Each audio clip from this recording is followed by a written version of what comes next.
Nah, kenapa sebabnya kita itu di dalam sembahyang kadakala menghadirkan hati. Artinya hati kita kadakala memikirkan apa yang kita ucapkan. Hati kita kadakala menghadirkan apa pekerjaan kita. Ada sebabnya kita kadakala menghadirkan hati itu. Pertama, ada sebab yang zahir. Kedua, ada sebab yang batin. Sehingga kita sembahyang itu kadakala hadir hati. Mulut mengucap alhamdulillah, tapi hati kita rahatan makan. Mulut mengucap ar-rahmanir rahim, hati kita sedang berhitung duit. Maliki yaumiddin di muntung kita, hati sedang berada di toko. Nah, ini menunjukkan bahwa hati kita kada hadir, kada memikirkan apa yang dibaca. Kenapa sebabnya? Ada dua macam sebab. Ada sebab yang zahir, ada sebab yang batin. Sebab yang zahir, sebab yang zahir itu lebih mudah mengobatinya daripada sebab yang batin. Makanya ada hadis Rasulullah mengatakan, artinya kalau sudah dihidangkan makanan dan kamu ingin makan, dahulukan makan daripada salat itu. Nah, ini yang zahir. Karena kalau kita kepingin makan, makanannya ada, kita bawa sembahyang terlebih dahulu, jelas sudah mengganggu hati kita. Hati kita terbayang kepada makanan itu. Nah, ini sebab yang zahir. Nah, kalau demikian halnya, dahulukan makan. Makanya makruh sembahyang dalam keadaan ma'arid qadha hajat. Makruh sembahyang dalam keadaan ma'ariti bakamih contohnya. Kenapa sebabnya? Karena ini mengganggu hati, mengganggu pikiran. Jadi kalau hendak bakamih dahulu, hanya bawa sembahyang. Jangan diariti sehingga sembahyang itu mengganggu. Sembahyang terganggu pikiran hendak bakamih. Nah, ini sebab yang zahir ngarannya. Nah, adapun sebab yang batin yang mencegah kita daripada hadir hati dalam sembahyang itu, ya antara lain tadi adalah hubbud dunia, orang cinta kepada dunia.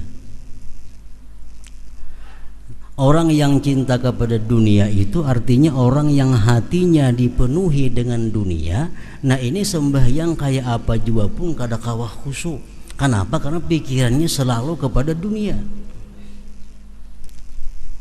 Nah, ini yang batin ini yang sulit mengobatinya. Sembahyang jangan hendak menghadap kepada gambar. Kenapa? Karena bila kita cangang ke gambar itu, otomatis hati kita mengiringi mata. Kada sadar lagi apa yang kita baca. Nah, ini mudah aja mengobatinya, dipacul gambarnya. Ini sebab yang zahir. Yang sulit membuang itu adalah sebab yang batin, di mana hati seseorang itu cinta kepada dunia. Sembahyangnya, mulutnya mengucap asma Allah, mulutnya berzikir, mulutnya berdoa, tapi hatinya kada demikian. Nah, kada hudul qalbi ngarannya, kada hadir hatinya.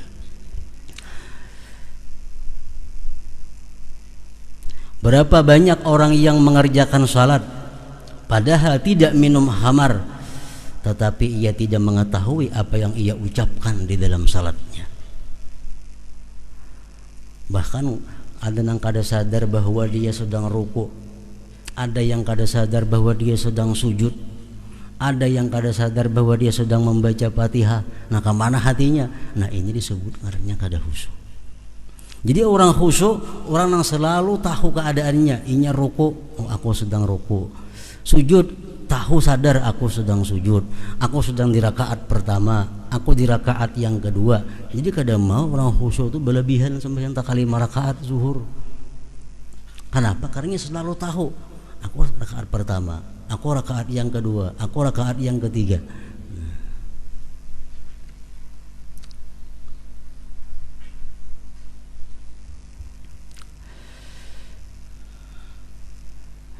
Nabi sallallahu alaihi wasallam bersabda, "Man shalla rak'ataini lam yuhaddits nafsahu bihima bi syai'in minad dunya, ghufira lahu ma taqaddama min dzambih." Barang siapa yang salat 2 rakaat di mana ia tidak berbicara di dalam dirinya dengan sesuatu dari dunia, maka ia diampuni dosanya yang telah terdahulu.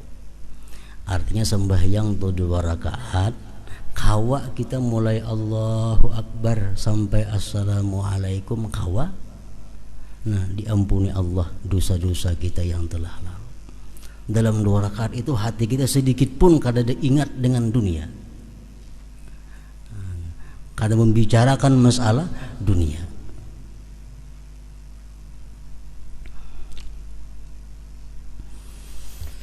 Imam Ghazali mengatakan sembahyang di awal waktu tapi kada khusyuk, sembahyang di akhir waktu tapi khusyuk, afdal di akhir waktu, afdal di akhir waktu. Karena khusyuk ini adalah fadilat sembahyang yang berkaitan dengan zatnya sembahyang. Sedangkan awal akhir itu berkaitan dengan waktu di luar daripada zatnya sembahyang. Mun aku sembahyang waktu ini aku masih kada karuan, masih harus nak membayari ini, anak itu, anak ini. Tapi kalau aku sembahyang di akhir waktu, urusanku sudah selesai, sembahyangku bisa tenang. Nah, lebih baik di akhir waktu, lebih baik di akhir waktu. Ini kalau sudah terbukti bila urusan ini aku biris, sembahyangku biris, khusyuk. Di akhir waktu kada jadi masalah asal khusyuk.